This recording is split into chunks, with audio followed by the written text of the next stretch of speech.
la bienvenue dans cette superbe salle de Molière. Comme vous le savez, nous sommes tous réunis pour ce colloque qui est intitulé « Changer de cap ».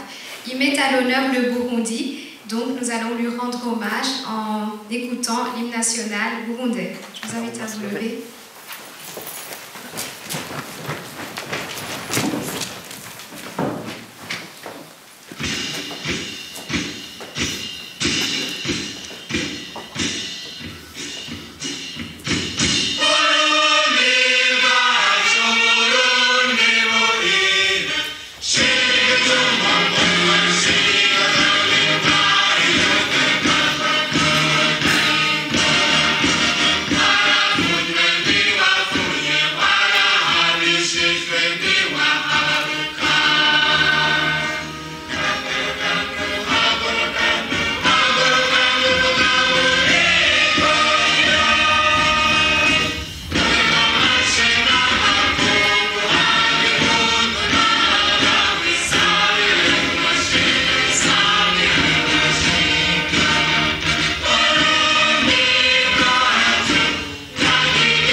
Merci à vous.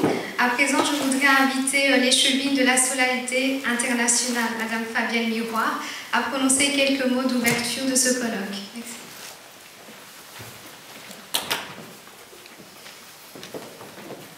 Merci beaucoup, Mesdames, Messieurs, en vos titres et qualités, Monsieur l'ambassadeur, Monsieur Eric Thomas, député bruxellois, je suis vraiment ravie de vous accueillir aujourd'hui pour ce colloque pour le 60e anniversaire de l'indépendance du Burundi. Donc, vous savez que j'ai mis à votre disposition cette belle salle Molière de l'espace Maurice Carême, ainsi qu'un petit déjeuner offert par mon service de la Solidarité internationale. Et tout au long de la journée, l'espace ici est Thomas Owen pour ce colloque. Et donc, je pense que je vais inviter Monsieur l'ambassadeur pour un échange de petits cadeaux de la commune d'Anderlecht. Monsieur l'ambassadeur, bienvenue.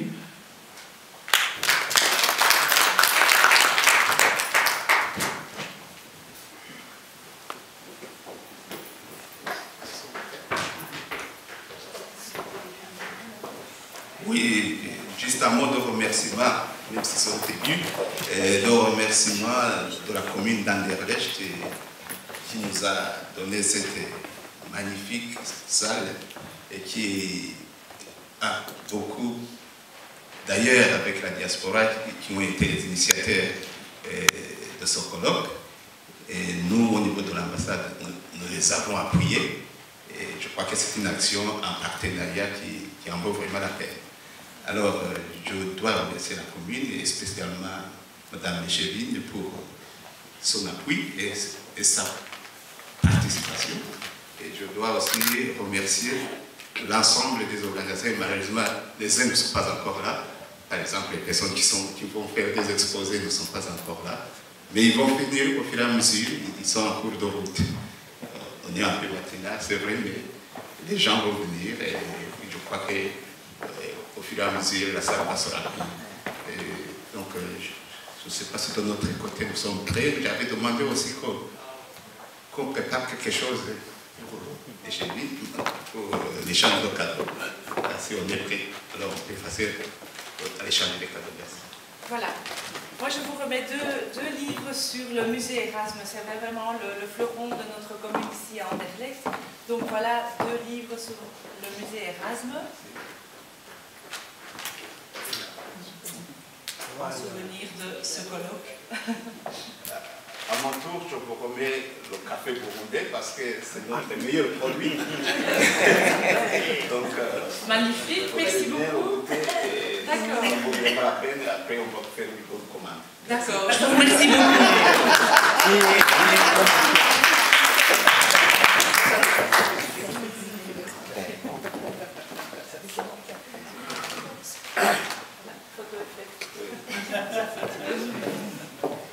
Merci à vous. Je pense qu'à présent, Monsieur l'ambassadeur va faire une petite histoire du Burundi. Non?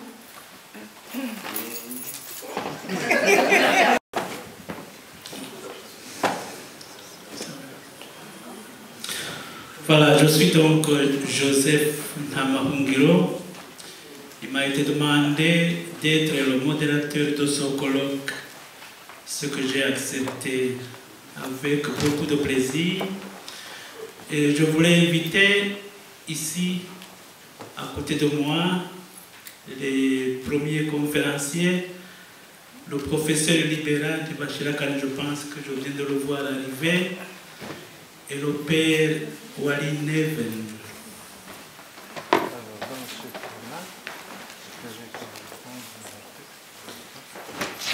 Et en attendant qu'ils prennent place, je vais juste dire 2 mots sur les organisateurs de ce colloque. Évidemment, la première personne sans laquelle ce colloque n'aurait pas eu lieu, c'est Victor Nachorigira. Je ne sais pas s'il peut venir ici pour saluer pour que ceux qui ne le connaissent pas le voient.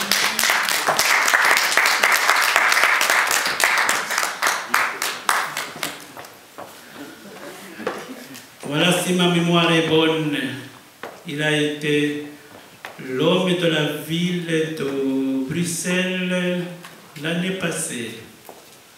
Donc, malgré sa taille économique, c'est un grand monsieur. Et parmi les promoteurs de ce colloque, comme vous l'avez vu sur l'invitation, il y a l'amicale d'associations de Burundais en Belgique pour la coopération et le développement, ABCD en sigle. Pour le moment, cette amicale comprend 4 associations qui ont signé une charte de coopération le 15 mai 2010. Il s'agit de l'Association pour le développement de Gitega, ADG en sigle, dont j'ai l'honneur d'être actuellement le président. Il s'agit de Semiti, pharmacien belge d'origine burundaise, qui était représenté à l'époque par Abel Dimbirandige, qui va nous rejoindre cet après-midi. Il s'agit de Soignants du Monde, dont la présidente est Jacqueline Niragira, et qui était représentée pour la signature par Madame Immaculée Naïmana, qui est assise quelque part au premier rang.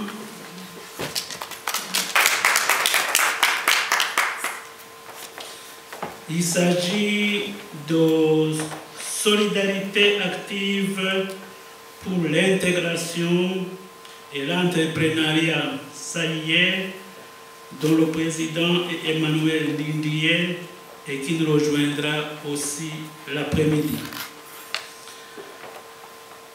Alors, quels sont les engagements? Je vais être très rapide, puisqu'on a déjà un sérieux retard par rapport à notre programme.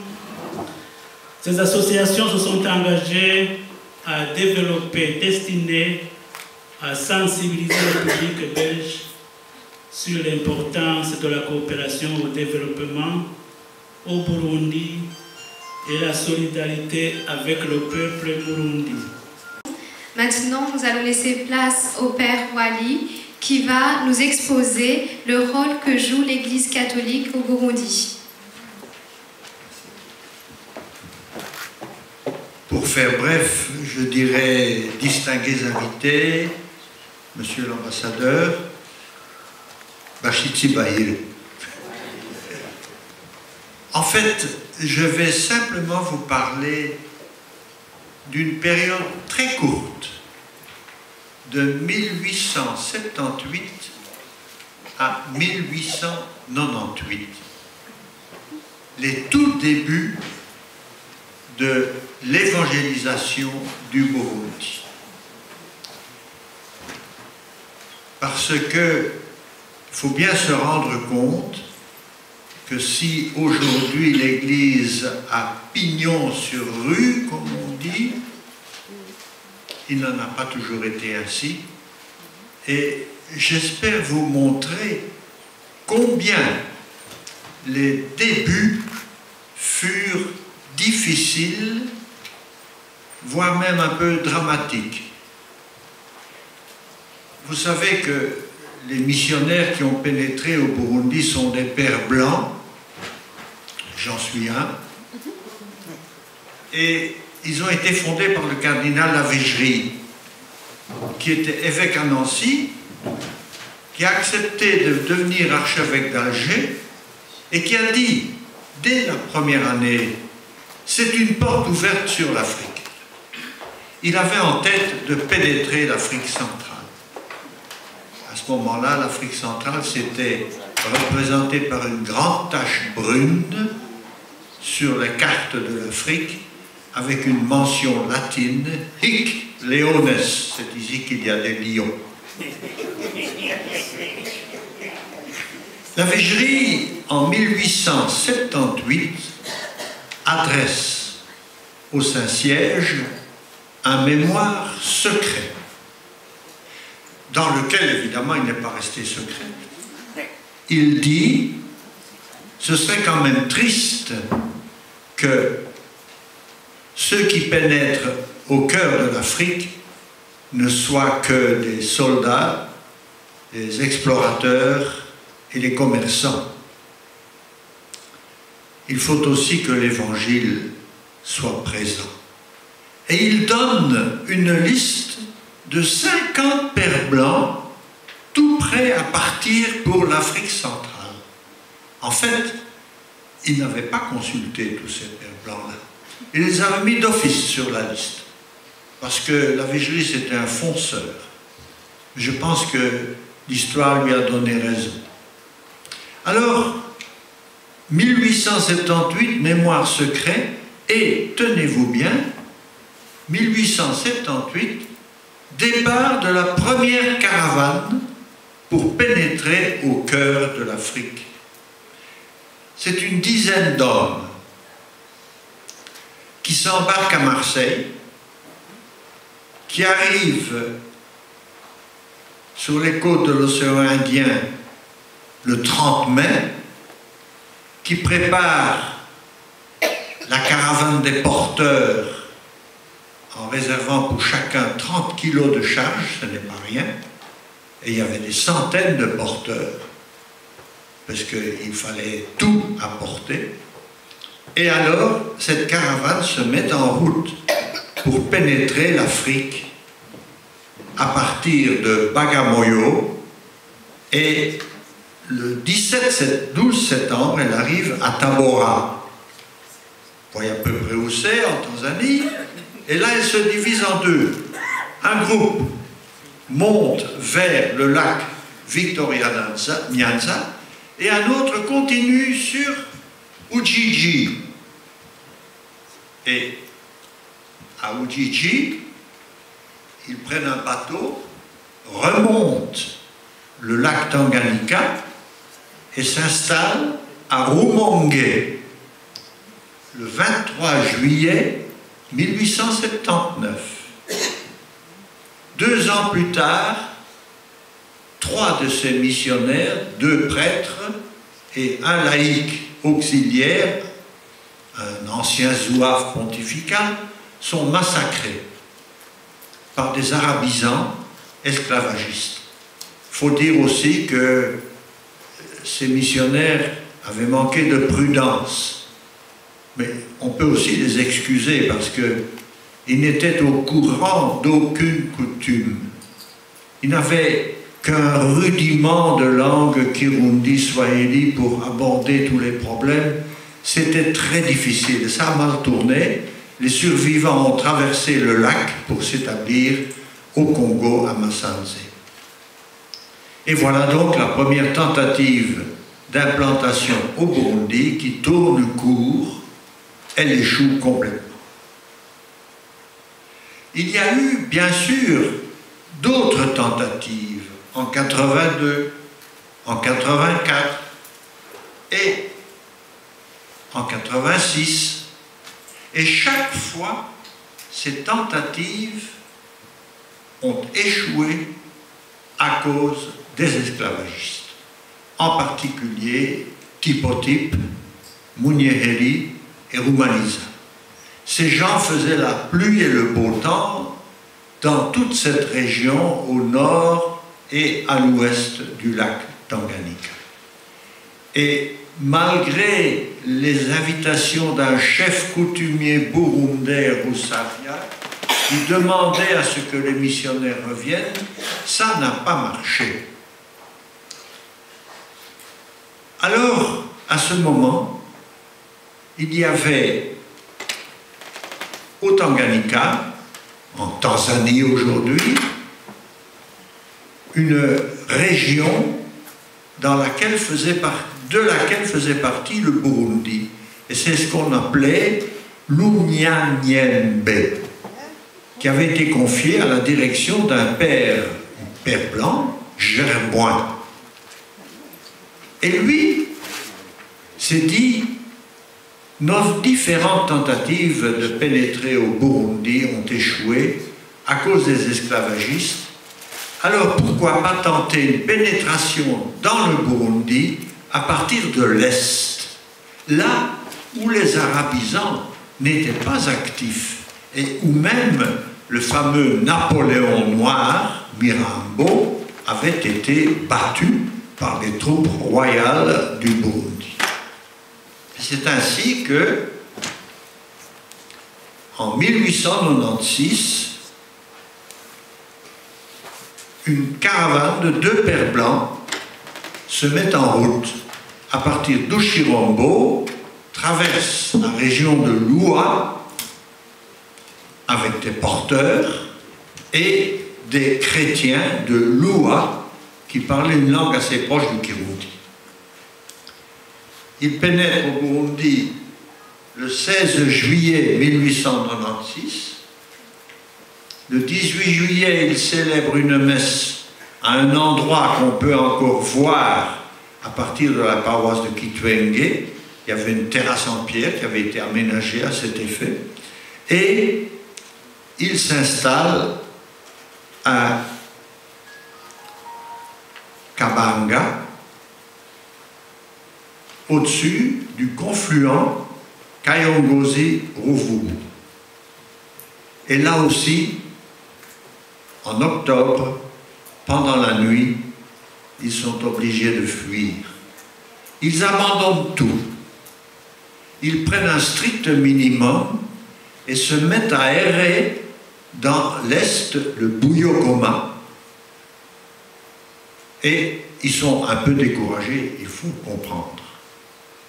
Et c'est dans ces, disons, pérégrinations que pour la première fois, le nom Misugi apparaît. Et vous comprendrez pourquoi je retiens ce nom Misugi, parce qu'il y a eu la fameuse croix de Misugi. Et voilà donc qu'ils prennent un peu de repos chez un sous-chef qui les accueille très gentiment. Et ils envoient un message au père Gerboin pour dire « Notre mission a échoué Et le père Gerboin pense, ils vont rester à Missouri, ils vont attendre des instructions et surtout du ravitaillement, et puis on verra ce qu'on fera. En réalité, les deux pères quittent Missouri, traversent la frontière du Burundi avec le Tanganyika et rejoignent Ujiji. De son côté, le père Gerboin, avec deux autres pères, arrive à Missouri et le sous-chef leur dit ils sont partis. Et Gerboin s'installe. Et j'ai encore vu la première implantation. Il reste encore les fondations de ce qu'ils ont construit provisoirement. Mais on peut dire que là, il y a une certaine racine qui commence à pousser. Les deux pères blancs qui avaient échoué dans la première tentative, même à partir de l'Est, rejoignent Ujiji et apprennent que les Allemands ont définitivement mis hors d'état de nuire, Rumaliza et toute sa clique. Ils ont établi un poste à Kajaga, pas loin de Bujumbura aujourd'hui, et ils contrôlent la région. Ils ont instauré ce que l'on pourrait appeler la Pax Germanica. Et les deux pères se disent, ben tiens, c'est peut-être le moment de retourner en Udzigué, c'est-à-dire la province autour, la région de Bujumbura. Et c'est ce qu'ils font. Et ils s'installent, et ça prend. Et ils sont installés là où se trouve aujourd'hui l'hôtel Méridien. Et là, c'est vraiment un démarrage de la paroisse, de la mission. On ne parlait pas de paroisse à l'époque. Et, comble de malheur, le 15 janvier 1898, un des deux pères meurt. Et Mathurie, il faut savoir que le traitement de la malaria n'était pas connu. On connaissait l'effet de la quinine, mais la quinine que l'on prenait n'était pas dosée et elle provoquait l'éclatement des globules rouges qui passaient à travers les reins et provoquaient ce que l'on appelait l'hématurie. On vidait un organisme de toute sa substance vitale. La première caravane a perdu un homme au cours du trajet.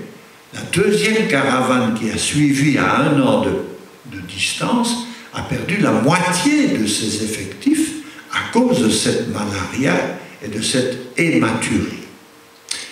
Alors, le père Gerboin, lui, installé à Missouri, sur un petit échafaudage, truelle à la main, à partir de briques sèches, construit la chapelle provisoire de cette paroisse du Sacré-Cœur.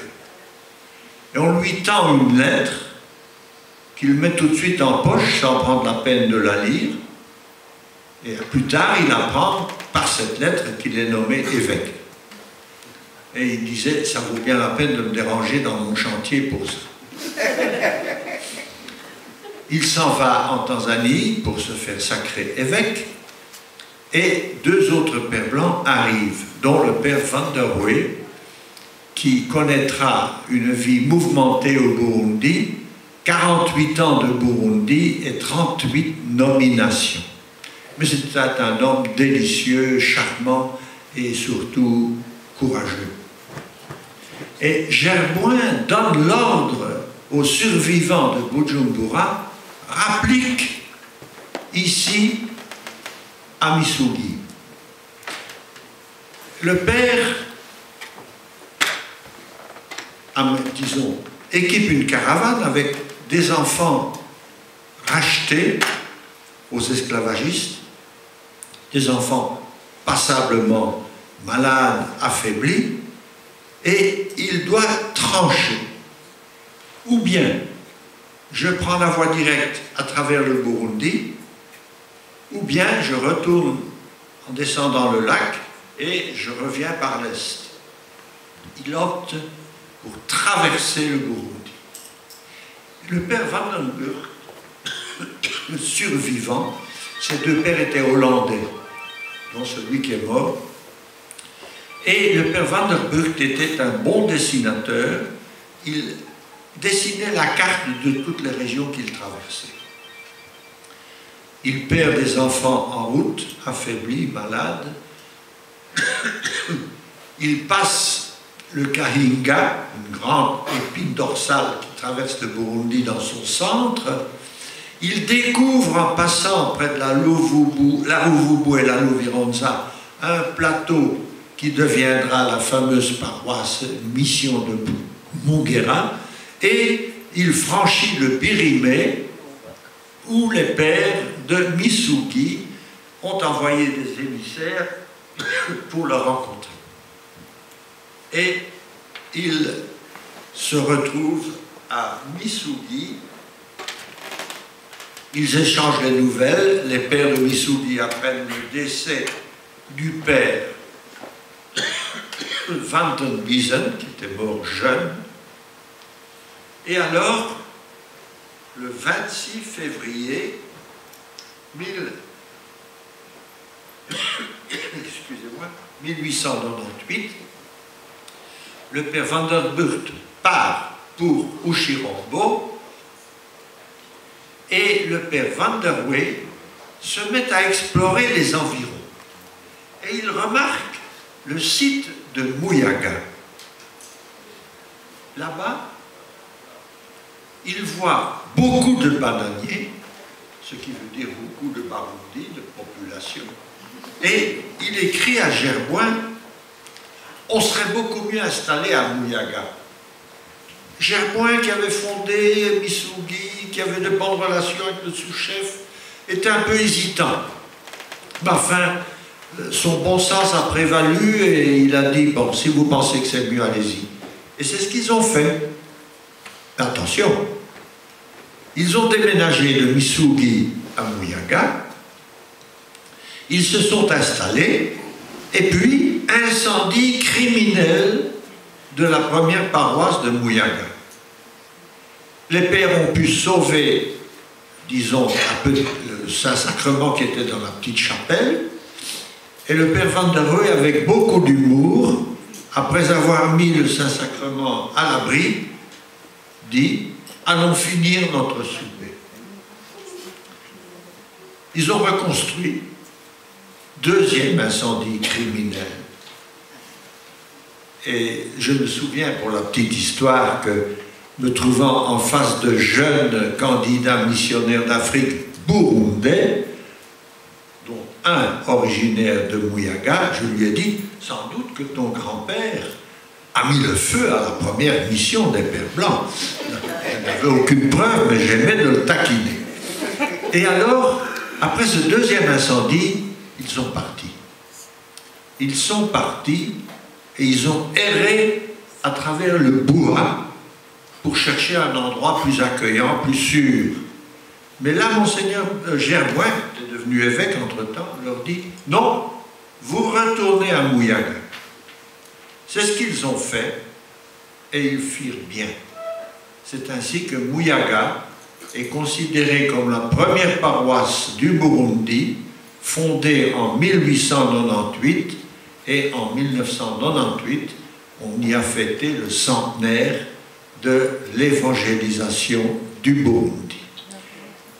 La croix de Misugi est une croix tout à fait sommaire, un tronc d'arbre, une branche transversale, qui a été plantée à Misugi le 18 mars 1897 et qui a été mise à l'abri dans la paroisse de Muyaga, où maintenant elle se trouve à l'intérieur de l'église. C'est fini.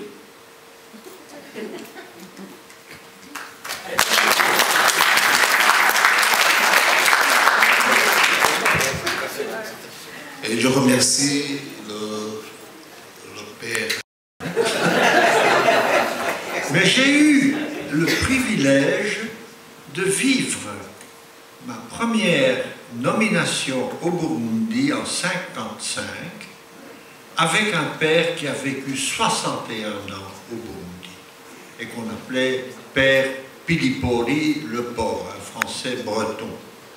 Alors, moi je suis liégeois d'origine, né à l'ombre de la cathédrale de Liège. J'ai vécu à Seraing, dans le pays du charbon. Je n'ai jamais fumé, mais les médecins m'ont dit que je devais arrêter de fumer, parce que mes poumons étaient pleins de charbon, et ils le sont encore.